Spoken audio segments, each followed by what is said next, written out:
If you have a fruit tree that's been growing for a while, that is green, healthy, with beautiful leaves, but doesn't bear fruit, this video is for you. Because today I'm going to show you a real technique used for many years that when properly applied can make that tree start to produce. However, there's a right way to do it and a wrong way. And that's exactly what we're going to talk about today. On this channel, we share practical techniques for improving the production of our trees, which are based on real-world experience and what truly works in actual practice. What I'm going to explain today is something that happens to a great many people. They have a lemon tree, an orange tree, even an avocado that's been planted for years. The tree grows, it sprouts new leaves, it looks strong, it looks healthy, but it doesn't bloom or it blooms very little, and it doesn't set fruit. And the first thing one usually thinks is that there's a lack of fertilizer, a lack of water, or that the tree has some problem. But many times it's nothing like that. Often the tree is simply too comfortable, and when a tree is too comfortable, it grows, but it doesn't produce. This is precisely where the technique we're going to discuss today comes into play, which is known as girdling or scoring, depending on the specific type of tree. It's a technique that has been widely utilized for many years in agriculture, particularly with citrus and avocado trees, and when properly applied, it doesn't damage the tree, but instead stimulates it to produce more flowers and fruits. Before we go on, I want to make something important clear, but without taking away anyone's hope. This method yields much better results when it's applied to trees that are already well established, trees that already possess a good structure, and which, given their age and size, should already be producing. In very young trees, the plant is still primarily focused on its growth, on forming its branches and roots. But when the tree has already fully grown and still it does not produce, this is where this technique truly makes a difference. Now, we're going to explain precisely what ringing or scoring actually involves. In citrus trees, such as lemon or orange, it consists of making a very fine circular incision in the bark of a branch. Before we continue, I want to clarify something extremely important. This cut needs to be extremely thin and handled with great care. You should avoid applying any pressure to the knife. Our sole objective here is simply to remove the outer rind, nothing more than that.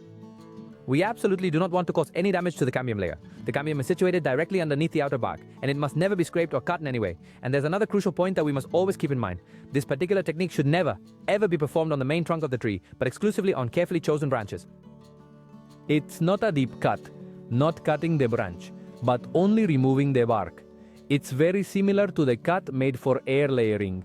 And that's no coincidence, because the principle is exactly the same. Now, I want you to pay close attention to this next part, because it's one of the most important points in the video, and where people make the most mistakes.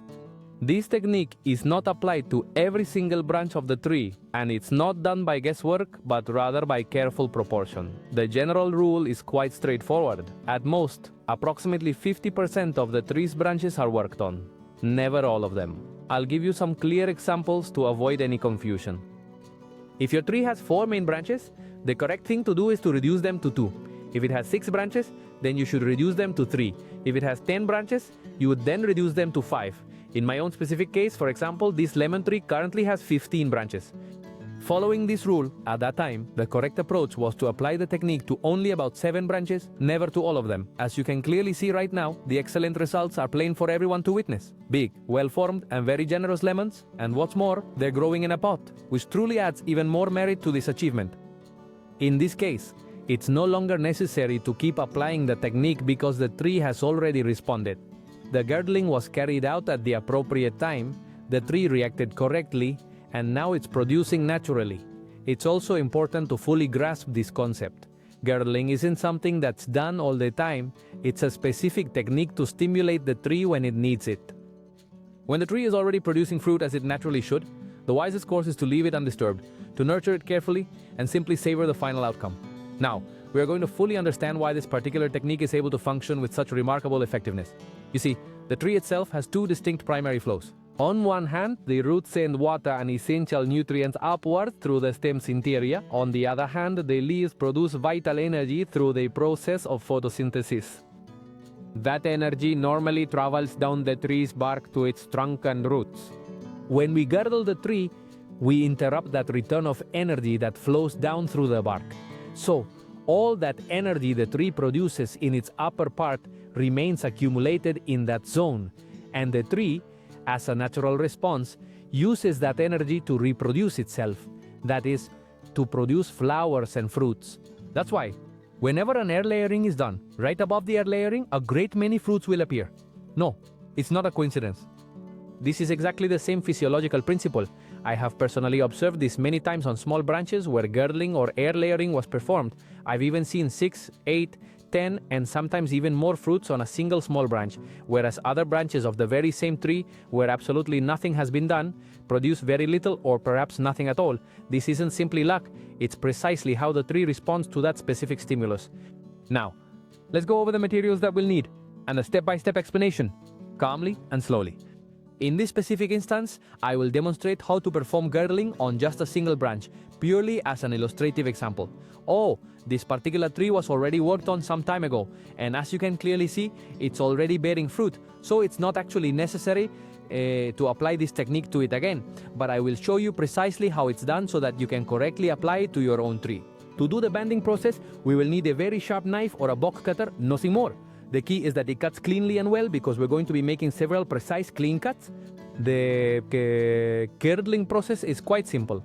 You make 2 parallel cuts around the branch, completely encircling it, meaning you complete the entire circle of the branch and form a full continuous ring. These 2 cuts should be separated by approximately half a centimeter, that's about 5 millimeters more or less. It doesn't need to be exact, it's merely a guideline. That amount of separation is quite sufficient. Once we have made both of the necessary cuts, the next step is to carefully remove all of the bark that remains between them. To achieve this, we simply make a small, precise cut right in the center, specifically between the 2 rings, and then we carefully peel away all of the bark that completely surrounds the branch. Once we have successfully removed the bark, the delicate cambium layer will then become clearly visible. It looks like a small, smooth, slightly shiny film. What you're seeing is exactly what we are looking for. It's very important to understand this well. We don't cut the wood, we don't scrape the wood, as you would do for an air layer. In this case, we don't remove the cambium, we don't go any deeper, no, we don't damage the branch's interior. We simply remove the bark, that's all. When the girdling is done correctly, the bark comes off easily and that smooth inner part is exposed. That's how we know the girdling has been properly performed. Once the ring has been made and the bark removed, to prevent possible fungal infections or the appearance of fungi on that wound, we can apply a little cinnamon powder if we have it readily available.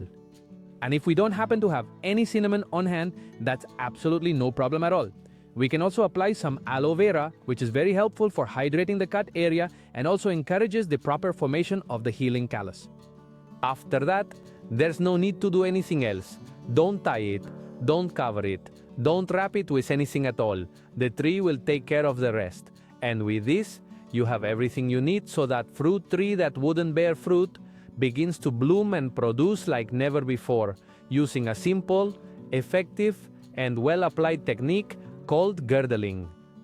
If this video has been helpful to you, please give it a like, share it with someone whose tree isn't producing, and make sure to subscribe to our channel, because here at Eco Plant Tour we share real techniques to help you get more fruit, improve your overall production, and unlock the full potential of all our trees, whether they're in the ground or in a pot.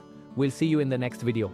And remember, many times it's not a question of simply adding more fertilizer, but rather knowing how to correctly stimulate the tree's growth. Goodbye, and a very warm hug to you all.